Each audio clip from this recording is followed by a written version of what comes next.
श्री स्वामी समर्थ. नमस्कार मित्रांनो. घरासाठी 30 वास्तू टिप्स जे तुमच्या समस्या दूर करतील आणि घरात आनंद आणतील. मित्रांनो, जर वास्तूशी संबंधित दोष असेल तर घरात नकारात्मक ऊर्जा वाढते आणि तुम्हाला समस्यांना तोंड द्यावे लागते. मित्रांनो, वास्तुशास्त्रात ऊर्जा आणि दिशांना विशेष महत्त्व आहे. वास्तूमध्ये प्रत्येक कामासाठी शुभ दिशा सांगितल्या आहेत. वास्तूनुसार घरात ठेवलेल्या प्रत्येक वस्तूमध्ये ऊर्जा असते, ज्याचा परिणाम घरात राहणाऱ्या सदस्यांवर होतो. जर घरात वास्तुदोष असेल तर व्यक्ती मानसिक आणि आर्थिकदृष्ट्या त्रासदायक राहते. यासाठी काही वास्तू उपायांचे पालन करा. समस्यांवर बऱ्याच प्रमाणात नियंत्रण ठेवता येते. आनंद आणि समृद्धी आकर्षित करण्यासाठी तुम्हाला घरासाठी काही वास्तू टिप्स फॉलो करणे आवश्यक आहे. घरात आनंद आणणारे काही सोपे उपाय जाणून घेऊया. पण त्याआधी जर तुम्हालाही लक्ष्मी मातेचा आशीर्वाद तुमच्यावर राहावा असे वाटत असेल तर हा व्हिडिओ लाईक करा आणि चॅनल सबस्क्राईब करा आणि कमेंट बॉक्समध्ये जय लक्ष्मी माता लिहा. पहिला उपाय म्हणजे घराच्या बैठकीच्या खोलीच्या मुख्य भिंतीवर तुमच्या कुटुंबाचा आनंदी फोटो लावा. या उपायाने कुटुंबातील प्रेम वाढेल. क्रमांक 2. मुख्य दरवाजासमोर विजेचा खांब, झाड इत्यादी कोणताही अडथळा नसावा.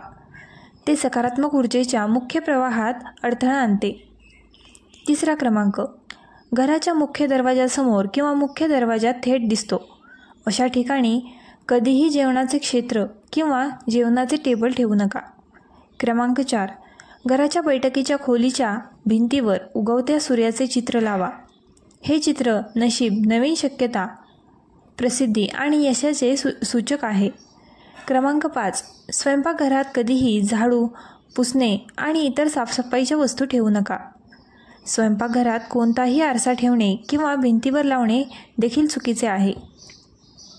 क्रमांक 6. वास्तुशास्त्रानुसार घराच्या प्रमुखाची पूजा केली जाते. दररोज भगवान शिव आणि चंद्रदेव यांचे मंत्र जप करावेत. यामुळे घरात आनंदी आणि शांती राहते. भगवान शिवाच्या मंत्राचा नियमित जप केल्याने घरात समृद्धी येते. जेव्हा तुम्ही देवाला प्रार्थना करता तेव्हा तुमचे तोंड ईशान्य दिशेला ठेवा. डोळे बंद करा आणि खऱ्या मनाने देवाची प्रार्थना करा. क्रमांक 7. घराचे सर्व कोपरे स्वच्छ ठेवा आणि या ठिकाणी दिवे लावा. तुम्हाला हवे असल्यास या ठिकाणी मेणबत्त्या, दिवे किंवा सजावटीचे दिवे ठेवा. 8वा क्रमांक. घराच्या बेडरूममध्ये कधीही वनस्पती किंवा पाण्याशी संबंधित कोणतीही वस्तू जसे की धबधबा ठेवू नका. नंबर 9. बेडरूममध्ये कधीही टीव्ही सेट किंवा संगणक ठेवू नका. टीव्ही आणि संगणक नेहमी बैठकीच्या खोलीच्या किंवा अभ्यासाच्या खोलीच्या आग्नेय भागात ठेवावे. क्रमांक 10. घराच्या मुख्य प्रवेशद्वारावर नेहमी दिवा ठेवा आणि तेजस्वी दिवे आणि दिवे लावा. लहान दिवे लावणे टाळावे. क्रमांक 11. घराच्या ईशान्य भागात किमान एक तुळशीचे रोप ठेवा. ते सकारात्मकता वाढवते आणि हवा शुद्ध करते. क्रमांक 12. जर तुम्ही घरी बॉक्स किंवा पर्समध्ये पैसे जमा करत असाल तर हा बॉक्स नेहमी खोलीच्या दक्षिण दिशेने ठेवा आणि कपाटात ठेवताना हे लक्षात ठेवा की कपाटाचे दरवाजे नेहमी उत्तरेकडे उघडले असले पाहिजेत. क्रमांक 13. शौचालय आणि बाथरूमचे दरवाजे शक्य तितके बंद ठेवा. दरवाजे उघडे सोडल्यास नकारात्मक ऊर्जा आणि बॅक्टेरिया घरात प्रवेश करू शकतात. क्रमांक 14. घराच्या भिंतींवर कधीही दुःख किंवा नकारात्मक भावना निर्माण करणारे चित्र लावू नका. सकारात्मक ऊर्जा, सूर्योदय, हिरवळ, फुले, हसणारी मुले आणि आनंदी चित्रे.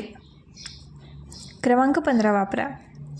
घरात कपाट आणि बेड ठेवताना या दोन्ही गोष्टी पश्चिमेकडील भिंतीला लागून आणि ईशान्य भिंतीपासून दूर असण्याची खात्री करा. क्रमांक 16.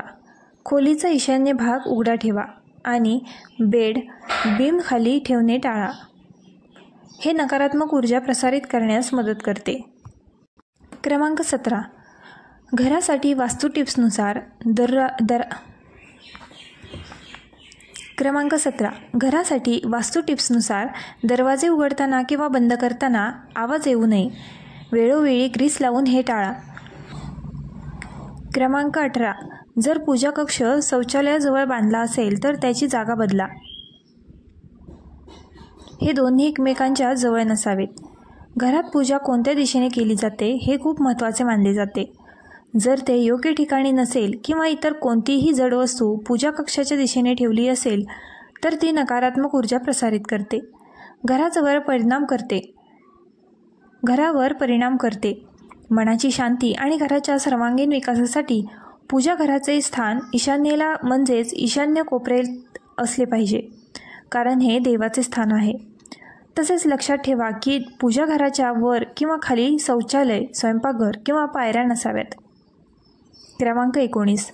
दररोज संध्याकाळी घराच्या मंदिरात एक अगरबत्ती आणि कापूर दिवा लावा. क्रमांक 20. कोणत्याही परिस्थितीत कोणत्याही व्यक्तीने दक्षिणेकडे पाय ठेवून झोपू नये. असे केल्याने अस्वस्थता, चिंता आणि झोपेचा अभाव होऊ शकतो. झोपताना डोके आणि पाय योग्य दिशेने ठेवणे. लक्षात ठेवा की जेव्हा तुम्ही झोपता तेव्हा तुमचे पाय नेहमी उत्तरेकडे आणि डोके दक्षिणेकडे असावे. आरोग्याच्या दृष्टिकोनातून हे खूप फायदेशीर आहे. क्रमांक 21. घराचा ईशान्य भाग नेहमी स्वच्छ ठेवा. जर हे केले नाही तर घर प्रमुखाचे आणि इतर पुरुषांचे आरोग्य बिघडू शकते. क्रमांक 22.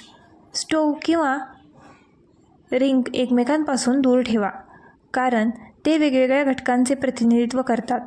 स्वयंपाकघरातील प्लॅटफॉर्मच्या कोपऱ्यात दोन्ही बाजूंना काही इंच जागा ठेवून गॅस स्टोव्ह ठेवणे वास्तुसमृद्धी मानली जाते. त्यांना एकत्र ठेवल्याने कुटुंबात भांडणे आणि समस्या वाढतात. क्रमांक 23. अभ्यास कक्षात कधीही दाराकडे तोंड करून बसू नका, कारण त्यामुळे एकाग्रतेत अडथळा येतो. वास्तूनुसार अभ्यासाच्या खोलीत दाराकडे तोंड करून बसू नये. दारातून येणाऱ्या ऊर्जेच्या प्रचंड प्रवाहाचा एकाग्रता आणि ध्यानावर वाईट परिणाम होऊ शकतो. याशिवाय दाराजवळ बसल्याने इतर अनेक समस्या उद्भवू शकतात. क्रमांक 24. आनंदी आणि शांत जीवन जगण्यासाठी घरात 5 घटकांचे संतुलन असणे आवश्यक आहे. घरातील प्रत्येक वस्तू कोणत्या ना कोणत्या घटकाचे प्रतिनिधित्व करते. जर घराची रचना वास्तूनुसार केली तर घरात सकारात्मक ऊर्जा येते, विषाणूंचा नकारात्मक प्रभाव कायम राहतो आणि घरात राहणारे सदस्य निरोगी, आनंदी आणि श्रीमंत होतात. वास्तुतत्वानुसार तुमच्या घराची अंतर्गत सजावट वास्तुदोष दूर करण्यासाठी किंवा कमी करण्यासाठी उपयुक्त ठरू शकते. क्रमांक 25. वापरात नसताना टॉयलेट सीटचे झाकण बंद ठेवावे. टॉयलेट सीटच्या झाकणाचा मुख्य उद्देश टॉयलेट बाउल झाकणे आहे. यामुळे बाथरूममध्ये असलेले जंतू, बॅक्टेरिया आणि दुर्गंधी पसरण्यापासून रोखले जाते. फ्लशिंग करताना ते स्प्लॅशिंगला देखील प्रतिबंधित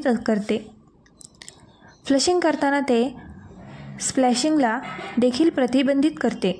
क्रमांक 26. बाथरूममध्ये रॉक मीट आणि एक वनस्पती ठेवा. यामुळे शौचालय आणि बाथरूमचा नकारात्मक प्रभाव कमी होतो, ऊर्जा कमी करते. वास्तूनुसार बाथरूममध्ये काचेच्या भांड्यात सैंधव मीठ ठेवल्याने नकारात्मक ऊर्जा दूर होते. यामुळे घरात आनंद आणि शांती येते. हे पैशाची कमतरता दूर करते आणि वातावरण शुद्ध करते. सैंधव मिठाच्या पाण्याने स्नान करणे देखील शुभ मानले जाते. मीठ आणि काच दोन्ही राहूच्या वस्तू आहेत, म्हणून ते राहूचे नकारात्मक प्रभाव कमी करण्याचे काम करतात. राहू हा नकारात्मक ऊर्जा आणि जंतूचा कारक मानला जातो, जो घरातील सुख, समृद्धी आणि आरोग्यावर परिणाम करतो. क्रमांक 27. घराच्या मुख्य खोलीच्या ईशान्य भागात एक माशांची टाकी ठेवा, ज्यामध्ये 9 सोनेरी मासे आणि एक काळा मासा घरात समृद्धी आणि आनंद आणेल. क्रमांक 28. घरातील पाण्याच्या नळातून कधीही गळती होऊ नये, कारण ती आर्थिक किंवा पैशांचे नुकसान दर्शवते. क्रमांक 29. वैश्विक ऊर्जेच्या सुरळीत प्रवाहासाठी बैठकीची खोली नेहमीच गोंधळमुक्त आणि नीटनेटकी असावी. क्रमांक 30. सर्व काही ठीक झाल्यानंतरही जर तुम्हाला वाटत असेल की पैसे तुमच्या हातात राहत नाहीत, तर तुम्हाला तुमच्या घराच्या आग्नेय दिशेचा निळा रंग काढून टाकावा लागेल. या दिशेने हलके नारंगी आणि गुलाबी रंग वापरा. ही सर्व माहिती सार्वजनिक हित लक्षात घेऊन देण्यात आली आहे. ज्योतिष आणि धर्माचे उपाय आणि सल्ले दिले जात आहेत. ते तुमच्या श्रद्धेवर वापरून पहा. व्हिडिओचा उद्देश फक्त तुम्हाला चांगला सल्ला देणे आहे. आम्ही या संदर्भात कोणताही दावा करत नाही. व्हिडिओ आवडला असल्यास आपल्या ग्लो मराठी चॅनलला लाईक, शेअर आणि सबस्क्राईब करायला विसरू नका.